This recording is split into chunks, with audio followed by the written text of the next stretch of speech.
Welcome to Lingua Latina Tutorials with Mr. K, Pensvm D.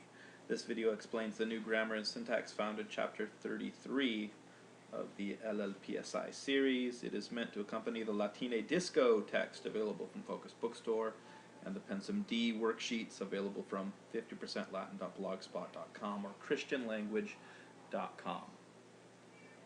Let's get into the text of Chapter 33. And look at line 2. Start here with Exercitus Romanus Universus constat ex legionibus duo de triginta quae indenas cohortes dividuntur. We have the Roman army. The entire Roman army consists of 28 legions, which are divided into 10 cohorts each. Denas is another distributive number. We've seen distributive numbers before, where the guests were sitting on the couches, 1 each or 2 each, 3 each on the couch. So denas modifies cohortes. See, the cohorts is feminine, so this is accusative and feminine plural. And it's anytime that you've got a certain number assigned to different, several different groups, you'll use a distributive number. So if we had 10 cohorts and we are not distributing them into different groups, then we would just use the word decim for 10.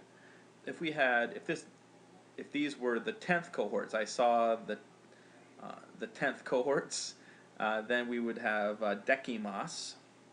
If we had just the 10th cohort, it would be decima cohors. But then if we have them 10 each, then we have denas cohortes. In line 3, we see other examples of distributive numbers. In singulis legionibus sunt cena, vel quina, vel quaterna milia militum. So in each legion there are 6 each, or 5 each, or 4 each, 1,000 soldiers.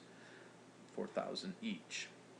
These are, notice that they're plural in form, that they're adjectives, they agree with their noun in case, number, and gender. If we were going to take each one of these numbers, for example, sex, or cena, which is 6 each, in the regular cardinal number would just be 6, and in the ordinal numbers, counting by order, it would be sextusa the 6th one. And then here we have cena. For quina, we would have quinque, quintus, and quina. And quaterna, we have quatuor, and then quaternus is our distributive. And quartus would be our ordinal, quartus aum. Okay, so now the next new feature is in line 67.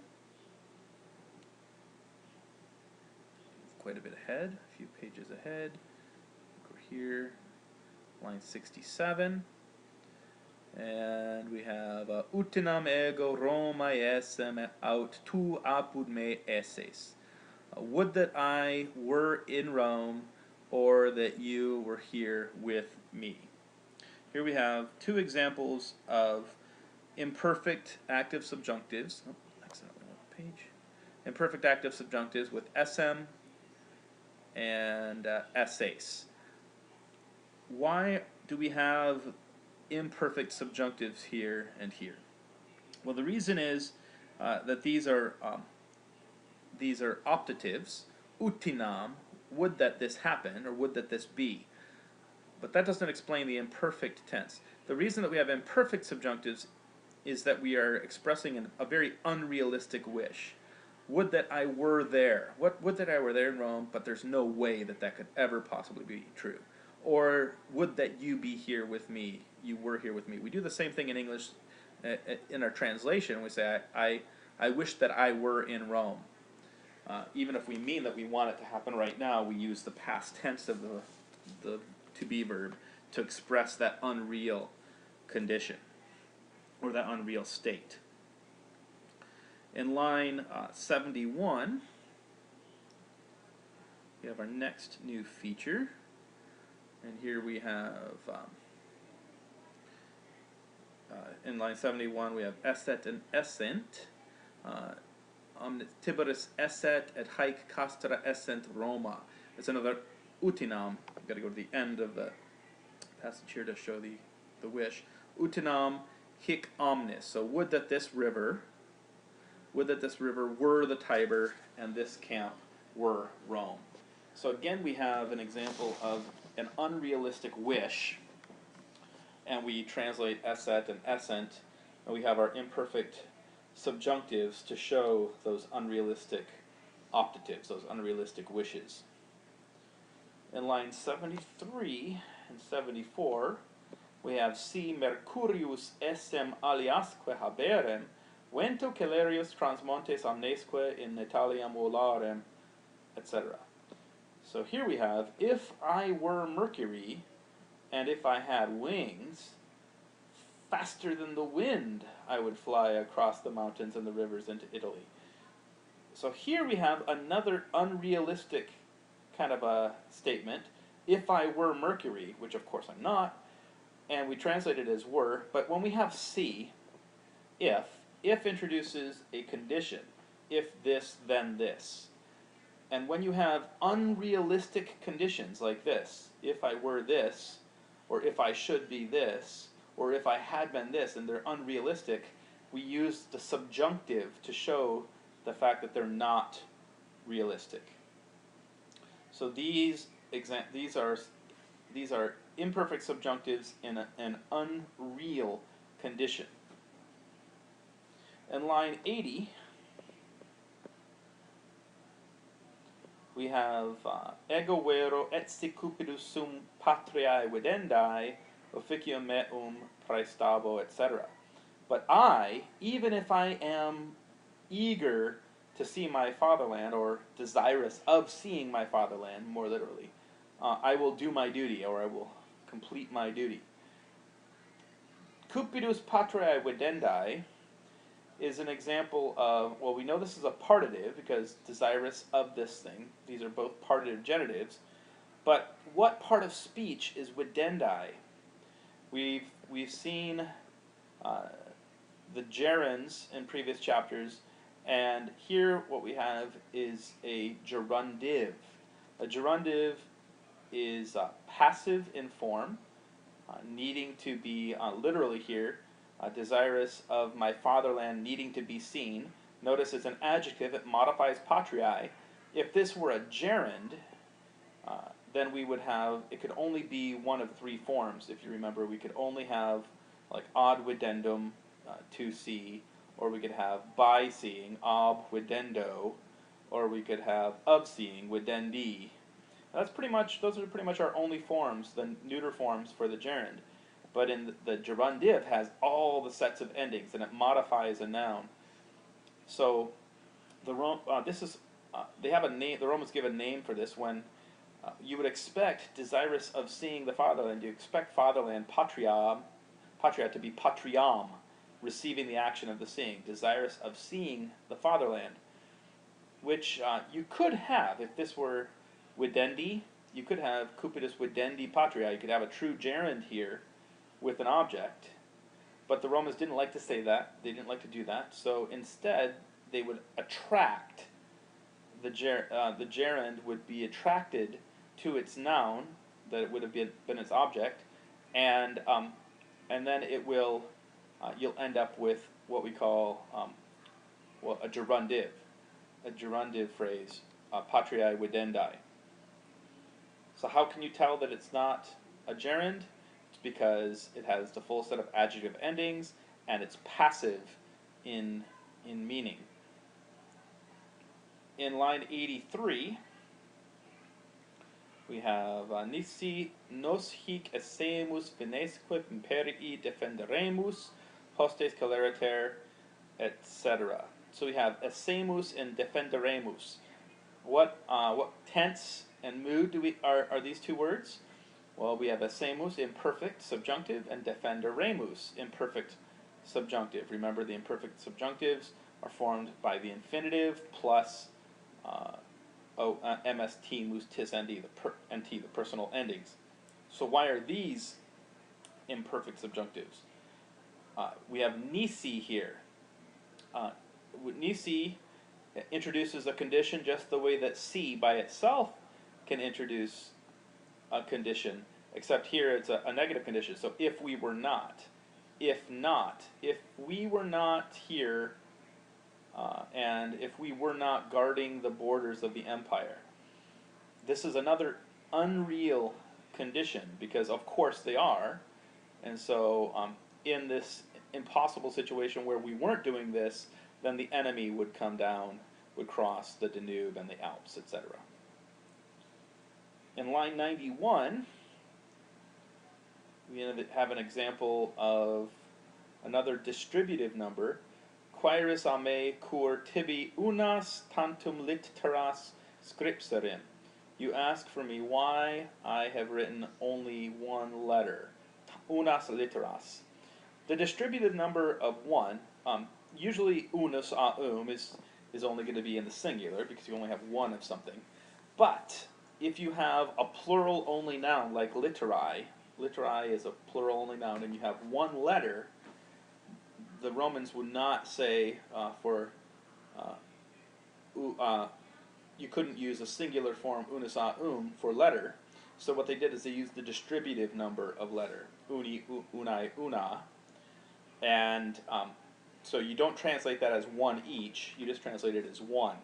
And you do the same thing for the distributive number of 3, which is trini, trinai, trina, and you see that when you have 3 letters, it's trinas litteras. The same thing would be true for any plural only noun like camp, castra, castrorum. Okay, the next new feature is in line 90 and 91. So go there. Well, we just we did trinas and quaternas.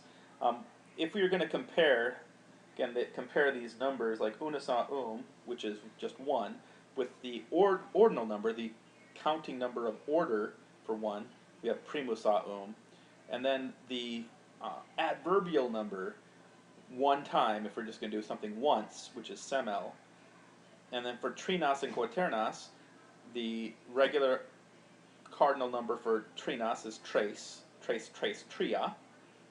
The ordinal number is tertius a the third, and the adverbial number is ter, 3 times.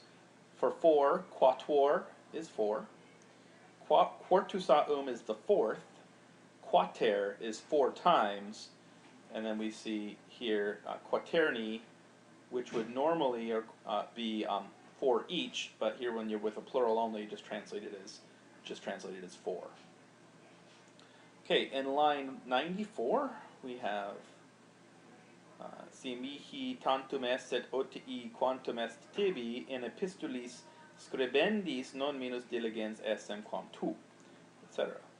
So we have esset here. If there were only as much leisure to me as there is to you. Another unreal condition. If only there were this, then I would do this. So this is imperfect subjunctive in an unreal condition.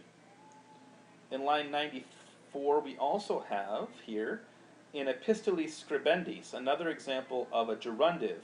You can tell it's a gerundive because it has the ending undis. It's matching epistulis in writing letters, as opposed to if we were going to have a true gerund with an object where we'd have in epistulas scribendo in writing, and then the object would be epistulas. But remember that instead they would attract this gerund into turn it into a gerundive and match it up with the noun that would have been its object. So in epistulis scribendis.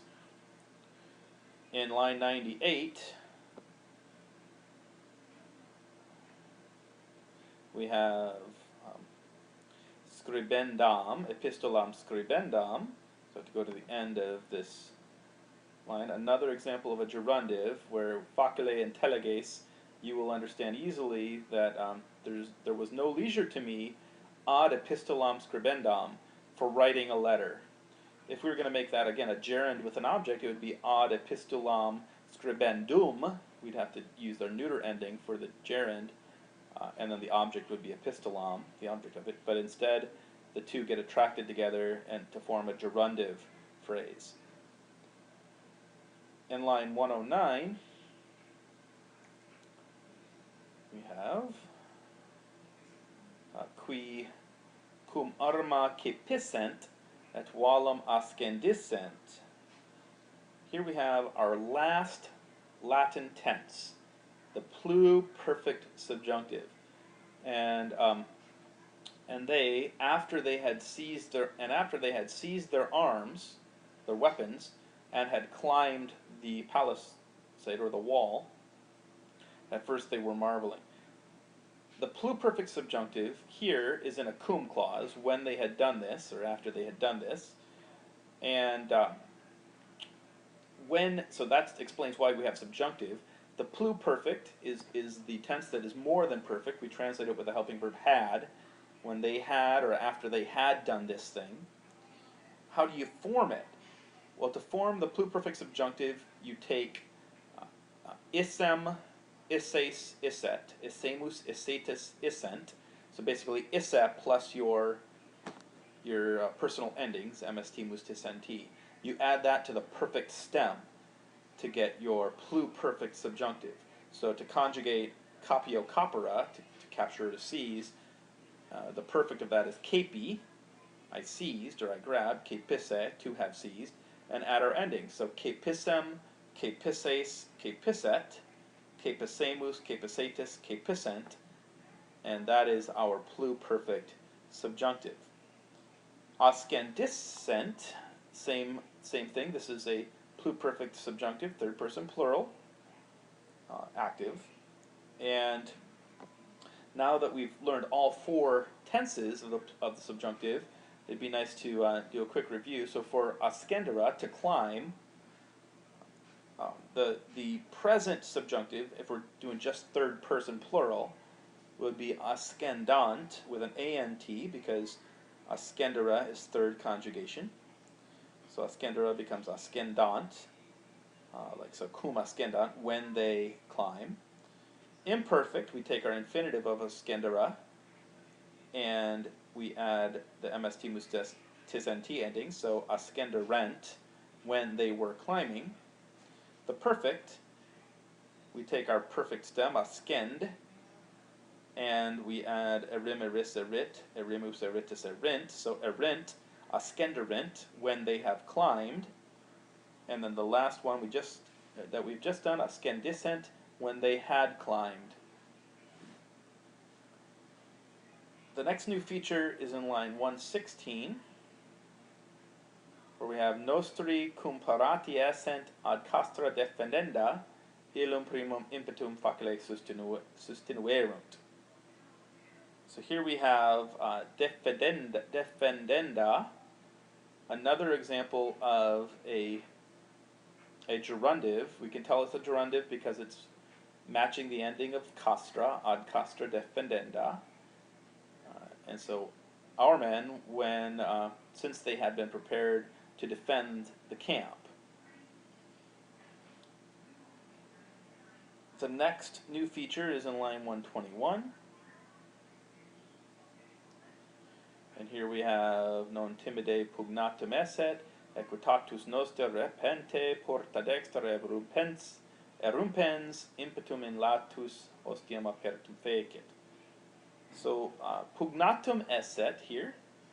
So when a whole bunch for many hours, thus pugnatum esset, there was a fighting. This is an example of an impersonal use of the verb, rather than they saying that when for many hours we fought and they fought. Literally, when for many hours there was a fighting, bravely by us, constantly and not timidly by our enemy. So that it's impersonal. And what is this? So what is pugnatum esset? It is the pluperfect, like we saw before with issem, isses, isset, passive. So here is our pluperfect passive subjunctive in a cum clause. That's why we have a subjunctive here.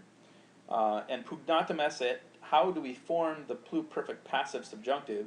What we do is we take our perfect participle, pugnatus aum, and then add the imperfect of sum with it, essem, esses, esset, essemus, essetis, essent. So pugnatus aum, essem, esses, esset, pugnati a, essemus, essetis, essent. Meaning, literally, I had been fought, you had been fought, he, she, it had been fought, or it had been fought. And that's what we have here, when it had been fought. In line 132, we have another new feature. And here we have qui audeus persequendos missi erant. So all the remainder were killed or captured on the near side of the riverbank by our knights, qui, who had been sent, missi erant, or pluperfect passive, indicative, not subjunctive here, right?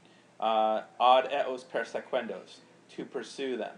Here we have another example of the gerundive attracted here with its object to pursue them, and as opposed to using a gerund in an object.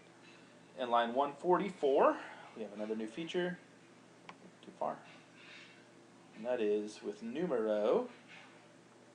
Here we have, so our general, virtutum nostrum laudavit, praised our virtue or our courage, quod contra hostes numero superiores, because pugna vissemus, we had fought against an enemy superiores, superior or greater, numero, an ablative singular here from numerous, superior number, greater in number, greater, here's an ablative of respect, greater or larger with respect to number. In line 164, we have nisi lacrimas effudissem super corpus amici mortui. Unless I had poured out tears over the body of my dead friend. So here we have nisi, indicating we have a condition, an if-then statement, and we have a pluperfect subjunctive, I had poured out. So here we have an unreal condition. So if I had not poured out, and he can't imagine a situation where he would not have done this, but if he had not done this, he would have been a bad friend. Etinam malus amicus fuissem. Subjunctive in an unreal condition. So we've seen now the imperfect in an unreal condition, and now here we have the pluperfect indicating an unreal condition. In line 166, we have utinam patram audi vissem. Here we have the optative, again, utinam, would that, expressing a wish, would that I had listened to my father. An example of a pluperfect subjunctive in an optative, a wish clause. And in line 181, we have si jam tum hoc intellexissem, certe patram audi vissem. If I had listened, or if I had understood this, then, if I had already, if I'd already understood this, then certainly I would have listened to my father. This is, again, an unreal condition in the past. If I had done this, I would have done this. So if you get the first part of the condition translated, the second part will fall into place quite naturally. If I had done this, I would have done this. The next new feature is in line 187, and that is we have expectato. So we'll start here with nisi et a space me fale, unless this hope deceives me, post hoc plures epistolas a me expectato. After this, expect more letters from me.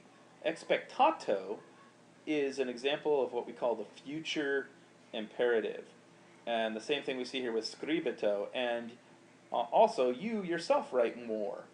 Scribito, expectato. These are singular future imperatives. You could compare this to the regular imperative, which would be expecta and scribe. Expecta, wait, scribe, write. Expectato, wait, scribeto, write. These mean almost exactly the same thing as, there's no difference in translation with the future imperative. It just gives you another option, especially in poetry, for giving imperative voice, or imperative mood. So the next new and final new feature is in line 189, where you have narratote, et de re publica et de re privata, narratote mihi, and tell me about public life and about private life. Narratote is another future imperative, but instead of singular, where he's just talking to Amelia, expectato, he's talking to everyone at home, narratote. And so the equivalent of this in the present rather than future imperative would be narrate. You guys tell me, narratote, you guys tell me. And so those are all of your new features for chapter 33. Thank you for listening.